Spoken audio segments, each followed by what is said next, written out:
Download করে শুনতে পারেন। শেখ, আমরা আলোচনা যাব ইনশাআল্লাহ।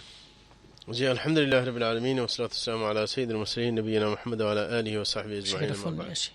আসসালামু আলাইকুম। হ্যালো, জি বলুন। হ্যাঁ, যে এনিমি দেখা যাবে কি জানেন? এনিমি জাপান যে এনিমি গুলো Naruto, one piece, death note এগুলো দেখা যাবে নাকি জানো? কি দেখা যাবে? কি দেখার ব্যাপারে প্রশ্ন করছেন? জি, আসসালামু আলাইকুম রহমতুল্লাহ, বলুন।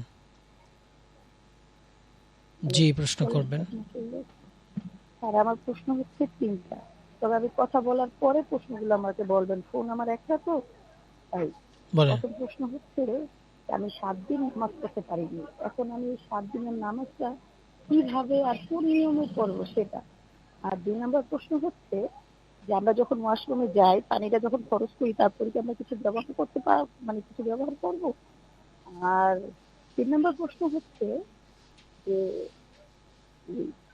নামাজ যখন পড়তে বসি তখন তার ভুলভাল কথা খালি মনে পড়ে, মানে মন থেকে সরাইতেই পারি, তার জন্য কি করবো স্যার? কি মনে পড়ে? আসসালামু আলাইকুম ওয়া রাহমাতুল্লাহ। মানে ভুলভাল কথা আমার মনে পড়ে নামাজ পড়তে। 2 নম্বর প্রশ্ন কি ছিল? ওয়াশরুমে কি হয়েছে? ওয়াশরুমে মানে আমরা ওয়াশরুমে যখন ঢুকি, পানি খরচ করার পরে মানে কোনো কিছু কি ব্যবহার করতে হবে নাকি? জি, বুঝতে পেরেছি। ব্যবহার না করলেই চলবে? বুঝতে পেরেছি। জি, আসসালামু আলাইকুম হুজুর। আসসালামু আলাইকুম। শেখ, টিভির আসলে কোন কোন জিনিস দেখা যায়? ধন্যবাদ প্রিয় বোন। আমরা বলবো যে টিভির আসরে যেটা আপনার শরীয়তের ফায়দায় আসবে, আল্লাহ সন্তুষ্ট হবে, রসুল সন্তুষ্ট হবে, ইসলামী প্রোগ্রাম যেগুলা, কোনো আলেমের বক্তব্য, হ্যাঁ, কোনো মানে ইসলামী টকশো, মানে ধর্মীয় কোনো বিষয় নিয়ে কয়েকজন মিলে আলোচনা করছেন, এবং বিশেষ করে বিশুদ্ধ মানসিকতা যারা পোষণ করেন এদের আলোচনা, এগুলা শুনবেন। সেটা করা উচিত। এবং প্রত্যেক টিভিতে এখন এরকম ভাবে ধর্মীয় প্রোগ্রাম চলে, তো সেগুলোর দিকে আপনি দৃষ্টি দিবেন ইনশাআল্লাহ। তারপরে সংবাদে দেখতে পারেন প্রয়োজনে, কিন্তু আপনার আজে বাজে নাটক, ছায়াছবি এগুলোর পিছনে পড়তে যাবেন না। গান বাজনা ইত্যাদি এগুলা থেকে দূরে সরে থাকবেন, কারণ এগুলো মনকে শক্ত করে দেয়। জি, এগুলা থেকে 7 দিন সালাত পড়েন নাই তাই বলছেন? 7 দিন সালাত পড়েন না কি জন্য? যদি ঋতুস্রাব থেকে থাকে তাহলে সালাত পড়তে হবে না। আর যদি আপনি এমনিতেই অসুখ বিসুখের কারণে গাফিলতি করেছেন, সেটার জন্য কিছু করতে হবে না, তওবা করে নিলেই চলবে। 7 দিন তো অনেক লম্বা সময়, এলে সালাত পড়তেও আপনি পারবেন না, কষ্ট হবে। এই কারণে তওবা করার চেষ্টা করবেন। আর ওয়াশরুমে গিয়ে আপনি পানি খরচ করার পর আপনি যদি যে কোনো জিনিস ব্যবহার করতে চান প্রয়োজনে, সেটা ব্যবহার করতে পারবেন, অসুবিধা নেই। জি। নামাজে ভুলভাল, আর নামাজের মধ্যে ভুলভাল চিন্তা আসে, এটা হচ্ছে আগে থেকে নামাজের প্রিপারেশন না নেওয়া। আপনি যখন নামাজের আজান হয়ে যায় তখন আগে থেকে রেডি হয়ে আপনি নফল সালাত, সুন্নত সালাত এগুলো পড়ে মানসিকতা যখন নিয়ন্ত্রণে আসবে তখন ফরজ সালাতে ঢুকবেন, তখন মন নিয়ন্ত্রণ করতে পারবেন। জি, আসসালামু আলাইকুম। জি বলুন ভাই। আমার প্রশ্ন 2টা হুজুর। অনেকেই বলে যে ঘরে ছবি থাকলে পড়া যাবে যদি ছবি থেকে দৃষ্টি না দেয়। জি।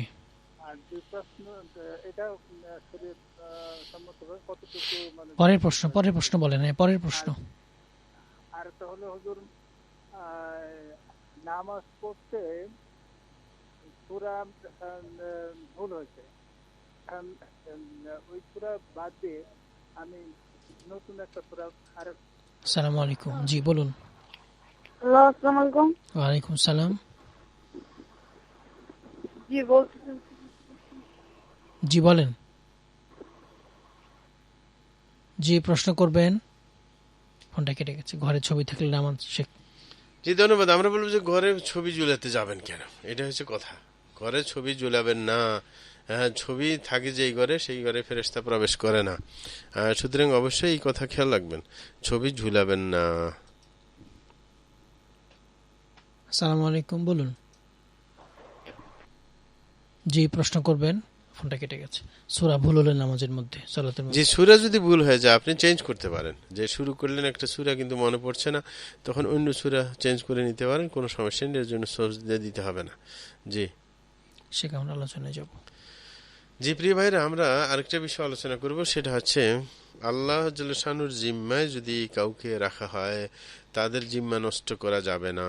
হ্যাঁ, সেটা যেমন ফজরের সময় ফজরের জামাতে নামাজ পড়লে আল্লাহর জিম্মায় চলে যায় একজন মানুষ, আপনি তখন তার নিরাপত্তা বিঘ্নিত করতে পারেন না। জি, এই কারণে খেয়াল রাখবেন। এবং শরীয়তে এই ব্যাপারে কোরআন এবং সুন্নাহর বর্ণনা আমরা দিচ্ছি। আল্লাহ জাল্লাহু বলেন, ওয়াউফু বিআহদিল্লাহি ইযা আহাদতুম ওয়ালা তানকুযুল আইমানা বা'দা তাওকীদিহা ওয়াকাদ জাআলতুমুল্লাহা আলাইকুম কাফীলা ইন্নাল্লাহা ইয়া'লামু মা তাফআলুন। আল্লাহ জাল্লাহু বলেন, তোমরা আল্লাহর সাথে চুক্তি করলে সেটা পুরো করার চেষ্টা করো এবং এরকম ভাবে কোনো কসম করলে সেটা নষ্ট করে দিতে চাইবে না, কারণ কসম তো করেছ তো দৃঢ়তার জন্য, সুতরাং সেটা নষ্ট করতে যাবে কেন? অথচ আল্লাহ জাল্লাহু তোমাদের তত্ত্বাবধায়ক বানিয়েছিলে। আল্লাহ জানেন তোমরা যা করো, সুতরাং এটার ব্যত্যয় যেন না ঘটে।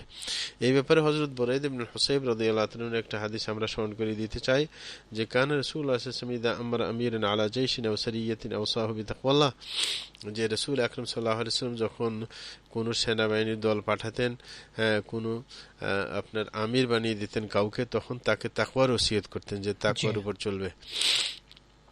এবং শুধু সেনাপতিকে না, বরং অন্যান্য মুসলমানদেরকেও তার সাথে যারা থাকতেন সবাইকে তাকওয়ার পরামর্শ দিতেন যে আল্লাহকে ভয় করে চলবে, এবং বলতেন উযু বিসমিল্লাহ ফি সাবিলিল্লাহ, বিসমিল্লাহ করে আল্লাহর রাস্তায় তোমরা যুদ্ধ করবে। কাতিলু মান কাফারা বিল্লাহ, যারা আল্লাহর সাথে কুফরি করে তাদের সাথে যুদ্ধ করবে। উযু ওয়ালা তাগুল্লু, তোমরা যুদ্ধ করবে কিন্তু যুদ্ধলব্ধ সম্পদ চুরি করে নেবে না, সেটা বন্টিত হওয়ার পর নেবে। ওয়ালা তাকদিরু, এবং গাদ্দারি করতে চাইবে না, একজনকে আপনি নির্ভয় দিলেন আবার তাকে মেরে ফেললেন, সেটা চলবে না। ওয়ালা তুমাসসিলু, এবং কারো নাক কান কেটে দিবে না, বিকলাঙ্গ করবে না। ওয়ালা তাকতুলু ওয়ালিদান, এবং কোনো আপনার বাচ্চাকে হত্যা করতে যাবে না। ওয়াইদা লাকিতা আদুওয়াকা মিনাল মুশরিকিন ফাদউহুম ইলা থালাথ খিসাল, এবং যদি তোমরা মুশরিকের সাথে সাক্ষাৎ করো, শত্রুর সাথে, তারপরও হুট করে তাকে হত্যা করবে না, তাকে তিনটা জিনিসের দিকে ডাক দিবে। ফাআইয়াতুহুন্না মা আজাবুকা ফাকবাল মিনহুম, কোনোটার যদি সাড়া দেয়, তিনটা জিনিসের কোনোটার দিকে সাড়া দিলে তার সাথে আর যুদ্ধ করবে না, সেটা গ্রহণ করবে। তার প্রথম কি করবে, তাকে ইসলামের দিকে ডাকবে। যদি সে ইসলাম গ্রহণ করে নেয় তো ভালো, যদি ইসলাম গ্রহণ না করে তাইলে অন্য অপশনের দিকে যাবে। সুম্মা দুউহুম ইলা তাহাউল মিন দারিহিম ইলা দারিল মুহাজিরিন, যদি ইসলাম গ্রহণ করে তখন তাকে বলবে যে আপনার কাফেরদের এলাকা ছেড়ে মুহাজিরদের এলাকায় চলে যেতে হবে। আখবিরহুম আন্নাহুম ইন ফাআলু যালিকা ফালাহুম মা লিল মুহাজিরিন, এবং তাদেরকে জানিয়ে দিবে যদি তারা হিজরত করে যায় তাহলে মুহাজিররা যা পাবে তা তারা পাবে, এবং মুহাজিরকে যা বাধ্যতামূলক করতে হবে তাদেরকেও তা বাধ্যতামূলক করতে হবে। ফাইন আবু ইয়াতাহাওয়ালু মিনহা, যদি তারা বলে যে না আমাদের এলাকায় থেকে যাব, আমরা হিজরত করতে যাব না, তাইলে তাদেরকে সংবাদ দিবে আন্নাহুম ইয়াকুনুনা কাআরাবিল মুসলিমিন, যে তারা মুসলমানদের মধ্যে যারা গ্রামগঞ্জে থাকে তাদের মতো হবে। ইয়াজরি আলাইহিম হুকমুল্লাহ, তাদের উপর আল্লাহর বিধান কার্যকর হবে। ওয়ালা ইয়াকুনু লাহুম মিনাল গনিমতি ওয়াল ফাই শাই, যারা গ্রামগঞ্জে থাকে তারা যুদ্ধলব্ধ সম্পদ পাবে না এবং ফাই থেকে কিছুই পাবে না, বঞ্চিত হবে। বলেছে ইল্লা আন ইউজাহিদু মাআল মুসলিমিন, কিন্তু গ্রাম্য লোকেরা যদি মুসলমানদের সাথে জিহাদ করতে আসে তখন পাবে। ফাইনু বাবু, যদি তারা এটা না মানতে চায় ফাসালুল জিজিয়া, তখন তাকে জিজিয়া কর চাইবে, কারণ তারা মুসলমান না।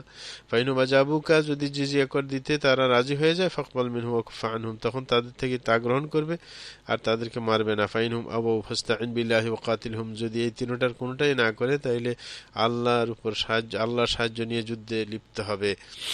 وإذا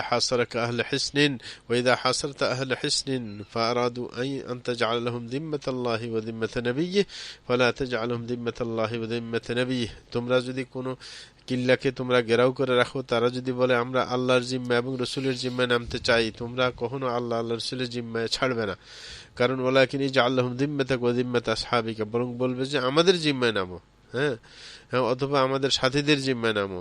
কারণ কি, ফাইন্নাকুম ইন তাগফিরু যিমামাকুম ওয়া যিমামা আসহাবিকুম আহওয়ানু মিন আন তাগফিরু যিম্মাতাল্লাহি ওয়া যিম্মাতা নাবিয়্যিহি, বলে যে তোমরা নিজের জিম্মাদারি খর্ব করলে এত ভয়ানক হবে না, কিন্তু আল্লাহ রাসূলের জিম্মা যদি খর্ব করে দাও তাহলে কিন্তু ভয়ানক অবস্থা হবে।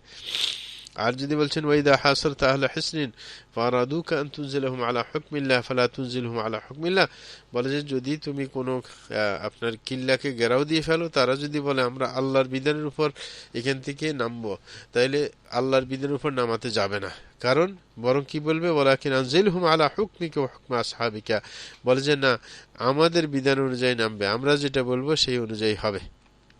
কেন? কারণ রাসূল বলছেন ফাইনাকা লা তাদরি আতুসিবু ফি হুকমিল্লাহি আমলা, যদি আল্লাহর বিধানে নামতে বলো, তারা কি আল্লাহর বিধান কোনটা সেটা যদি তারা পৌঁছাইতে না পারে তাইলে তো ঝামেলায় পড়ে যাবে। এই কারণে নিজের বিধানের উপর নামতে বলবো, যে আমরা ফয়সালা যা দিব সেই অনুযায়ী নামতে হবে, না হলে নামা যাবে না। আমরা আজকে অনুষ্ঠান এখানে শেষ করছি, ইনশাআল্লাহ আগামী পর্বে ইনশাআল্লাহ আগামী অধ্যায় অন্য অধ্যায় শুরু করব। আল্লাহ তাআলা আমাদের সবাইকে পবিত্র কোরআন এবং সহিহ সুন্নাহ অনুযায়ী জীবন যাপন করার তৌফিক দান করুন। আমিন। আসসালামু আলাইকুম ওয়া রাহমাতুল্লাহি ওয়া বারাকাতুহু।